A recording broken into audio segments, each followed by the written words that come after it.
This group is really the epitome of friendship. Welcome to MsMojo, and today we'll be counting down our picks for the top 10 friendship moments on New Girl.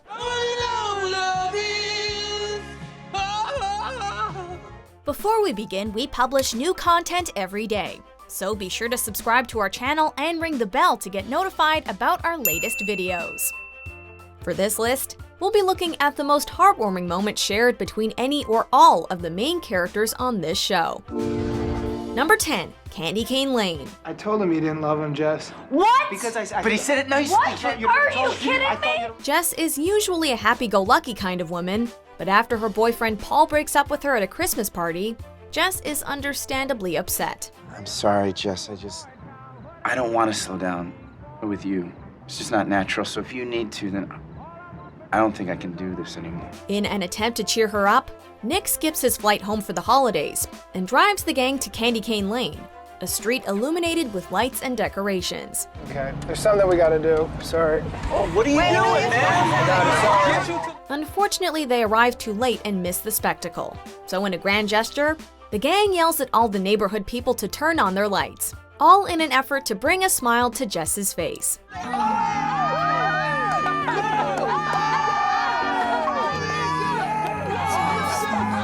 Number 9, 20 Years Down. No, you should have it. No, you take it. No, you take it. No, you take it. I want you to take it. No, look, Take it. I want you to have it because it would look good on you. All friends fight, but when Jess and Cece get into it over a purse, they enter uncharted territory. And every fight they never had over the last 20 years come out all at once. Cece just texted me a smiley face. Is that bad? No, she just texted me the world's first good smiley face. What starts out as passive aggression doled out in cryptic emojis turns into aggressive aggression in the form of a hilarious brawl. Talk with your fist. I just want my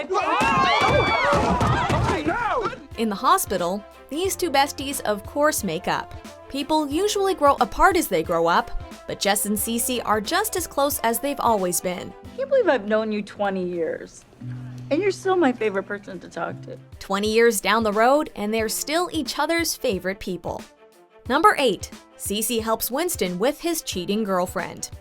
With Jess away on jury duty, Cece promises to take care of her boys. So when Winston is convinced his girlfriend Casey is cheating on him, Cece comes to his rescue. She posts a picture with a hot guy. You post a picture with a hot girl. Well, at least she tries. Her flawed plan to make her jealous has the opposite effect, and causes her to break up with him. Well, Casey saw the picture Oh, great. You're welcome. and she instantly broke up with me. But you know, it's the thought that counts, right? The unexpected friendship between these two is one of the show's most heartwarming, especially when Cece goes along with Winston's second plan, this time with revenge on his mind.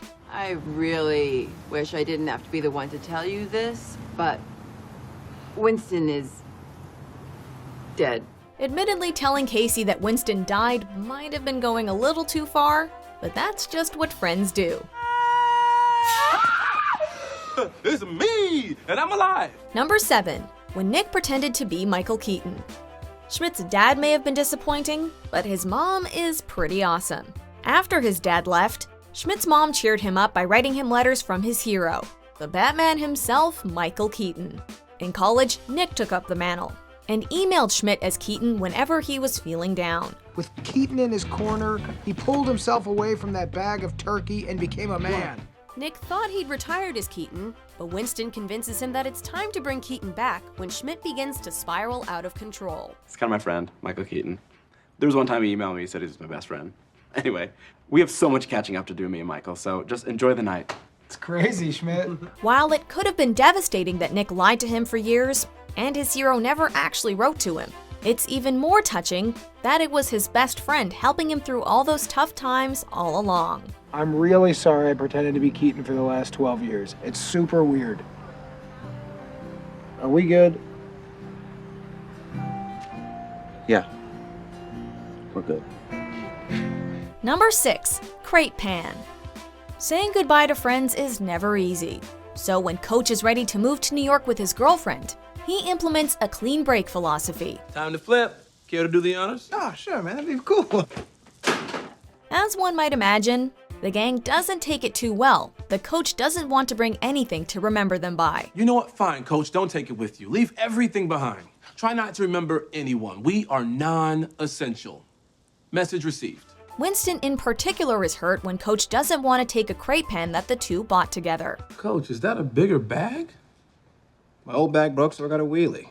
Same system, still only essentials. Is there a pan in there? But in the end, Coach can't make the clean break he'd planned.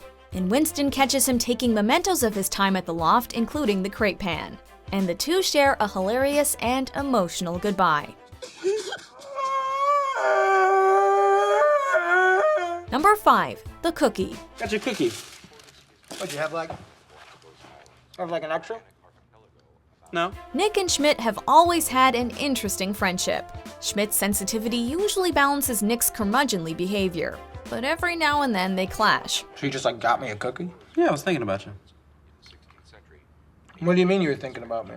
For example, when Schmidt buys Nick a cookie just because he was thinking about him, and Nick has no idea how to respond to the intimate gesture. After enduring the silent treatment from Schmidt, Nick tries to make it up to him with a similar gesture, but Schmidt does not take it well. This is so terrible. You gave me a cookie, I gave you a cookie. Nick breaks down emotionally about how he doesn't deserve Schmidt's love. Gave me cookie, got you cookie. You gave me cookie, I got you cookie, man. Gave me cookie, got you cookie. We're even, Schmidt. Mediated by Winston, the two confess how much they mean to each other, defying dated conventions of male friendship. You guys are the best, man. I love you guys. Sorry, man. Number 4, Cece and Schmidt's wedding. The union of these two beloved characters was a long time coming. But when Schmidt ends up spending his entire wedding day trapped on a plane, it seemed like they might have to wait a little bit longer. What are you guys doing here? It's the middle of the night. Though Schmidt made the most of his time, he was understandably crestfallen at missing his own wedding. Come on, buddy. We gotta get you ready. What? So you can imagine his amazement when he finally gets home and sees that everyone waited up for him, and is ready to see him and Cece married in a small, intimate wedding in the loft. They just couldn't wait another second. You want to get married? I don't think that I can wait another second. Number 3, the Nick returns dance. Welcome back, you clown. Nick was all ready to move in with Caroline in spite of all his friends' warnings that he's making a mistake. You're making a huge, life-ruining mistake by moving in with a woman who turned you into an agoraphobic, turtle-faced, borderline alcoholic. After a dramatic Nick freakout resulting in one last hurrah in the desert, they all accept Nick's decision and decide to let him go. They even bring in a new roommate to replace him. I am in human resources. Well, I used to be. I had the unique experience of having to let myself go. But just as it seems Nick is gone from the loft for good, he returns with a special message for the gang from his old mixtape from high school, and they celebrate with a goofy dance party. Nick isn't going anywhere. Sorry, Neil. Number 2, Nick dedicates his book to Jess. How was New Orleans? How was everything? It was great. I came alive in that city, Jess. I was writing 2,000 pages a day by hand. Nick and Jess have been through a lot together. They've fallen in love, gotten together, and broken up. But the best part of their relationship has always been their unwavering friendship. I don't know if you remember this, but you were the one who told me to go to New Orleans. So thank you. A symbol of this relationship is Nick's zombie book, which he's been writing forever. Jess believed in Nick even when he didn't believe in himself. I'm tired of you being the only person who doesn't see how incredible you are. What used to be Z is for Zombie turned into the Pepperwood Chronicles, which included a character inspired by Jess. When he finally finishes the book, he dedicates it to Jess to remind her just how much she means to him, and how grateful he is to have had her along on his journey. To Anthony Rizzo and the Chicago Cubs for all we've been through. And to my friend Jessica Day for the same thing. Before we unveil our top pick, here are a few honorable mentions. All right. What do I write? Let's figure this out. It's already taken care of. What do you mean it's already taken care of? Oh, we split it.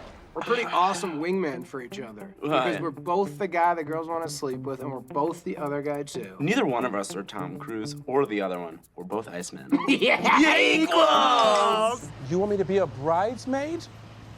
If you don't want to, Do you know who you're talking to? Yes? You're talking to Winnie the bitch. Yeah. I would love to be a bridesmaid. Yes? Yes. Yes? Number 1. When the gang helps Jess get her things from Spencer. I figured it out. This guy's your kryptonite. You need to stand up and you need to fight him. After weeks of crying over her ex, the guys encourage Jess to stand up to him. With the entire gang as backup and inspiration from Winston's pre-game mix, Jess storms his place.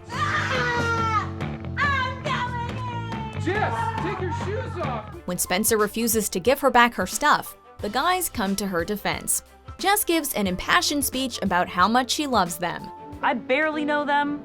I just met him, but I love them. I would just take it easy with the love stuff. All of them. Spencer learned the hard way what happens when you mess with Jess. This moment is emblematic of exactly why this gang is so awesome. What happens if I say no? You know what happens? Schmidt happens. Ah.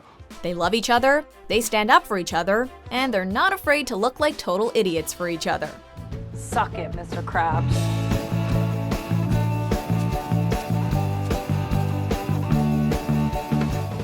Do you agree with our picks? Check out these other great clips from MsMojo and subscribe for new videos every day.